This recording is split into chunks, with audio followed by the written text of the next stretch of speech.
Satyabhama Institute of Science and Technology, Chennai.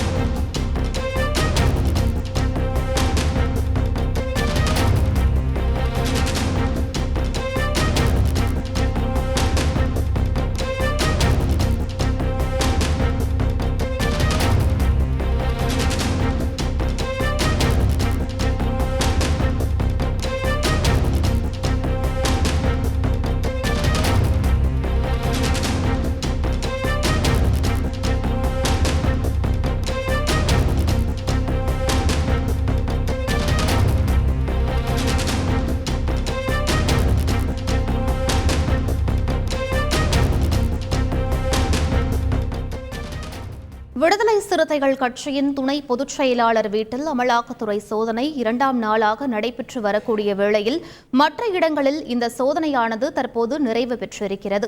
இது பற்றிய கூடுதல் விவரங்களை எமது செய்தியாளர் சாலமன் சொல்ல கேட்கலாம். வணக்கம் சாலமன், வேறு எந்தெந்த இடங்களில் இந்த சோதனையானது நிறைவு பெற்றிருக்கிறது? முக்கியமான ஆவணங்கள் ஏதேனும் பறிமுதல் செய்யப்பட்டிருக்கா? முழு விவரங்கள் என்ன?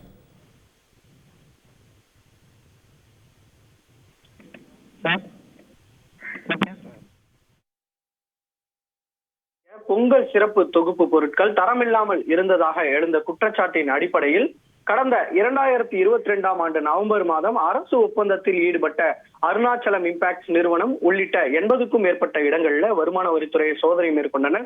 இந்த சோதனையில கைப்பற்றப்பட்ட ஆவணங்களை அடிப்படையாக வைத்து அமலாக்கத்துறை அதிகாரிகள் தீவிர சோதனையில் ஈடுபட்டு வருகின்றனர். குறிப்பாக நேற்று மற்றும் சென்னையில் 5க்கும் மேற்பட்ட இடங்கள்ல அமலாக்கத்துறையினர் சோதனை மேற்கொண்டனர்.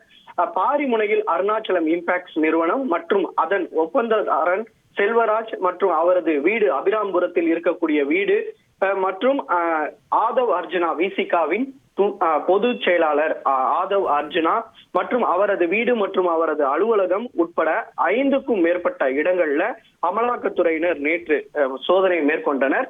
இந்த சோதனையானது ஒரு நாட்களாக நீடித்த நிலையில இன்று காலை 4 மணி அளவுல முக்கியமான இடங்கள்ல நடைபெற்ற சோதனையானது நிறைவு பெற்றுள்ளது. குறிப்பாக போயஸ் கார்டனில் நடைபெற்ற ஆதவ் அர்ஜுனாவின் வீடு மற்றும் செல்வராஜ் அரசு ஒப்பந்ததாரர் கோட்டூர்புரத்தில் நடைபெற்ற அரசு ஒப்பந்ததாரர் செல்வராஜ் மற்றும் அவருக்கு தொடர்புடைய இடங்கள் என அனைத்து இடங்களிலும் சோதனை நிறைவுபடுத்ததாக தகவல் ஒன்று வெளியாகியுள்ளது. இருப்பினும் ஆதவ் அர்ஜுனாவின் போயஸ் கார்டனில் நடைபெற்று வரும் அவரது நிறுவனமான அரைஸ் என்டர்பிரைசஸ் என்ற நிறுவனத்தில் மற்றும் அமலாக்கத்துறை சோதனையானது தற்போது தீவிரமாக நடந்து வருவதாகவும் அமலாக்கத்துறை தரப்புல தகவல் தெரிவிக்கப்பட்டுள்ளது. இவர்களது வீட்டில் நடைபெற்ற சோதனையில அமலாக்கத்துறையினர் பல்வேறு முக்கிய ஆவணங்கள் மற்றும் டிஜிட்டல் ஆவணங்களை கைப்பற்றி சென்றிருப்பதாக தகவல் ஒன்றுக்கு தெரிவிக்கப்பட்டுள்ளது. கைப்பற்றப்பட்ட முக்கிய ஆவணங்களை அடிப்படையாக வைத்து அவர்களுக்கு சம்மன் கொடுத்து அடுத்த கட்டமாக விசாரணை மேற்கொள்ளவும் அமலாக்கத்துறையினர் தரப்புல தகவல் தெரிவிக்கப்பட்டுள்ளது. மேலும் இந்த விவகாரம் எது தொடர்புடையது என்பது தொடர்பான விவரங்களையும் அமலாக்கத்துறையினர் பிரஸ் நோட்டாக வெளியிடுவார்கள் எனவும் தெரிவிக்கப்பட்டுள்ளது. விவரங்களுக்கு நன்றி Solomon. Satyabhama Institute of Science and Technology, Chennai.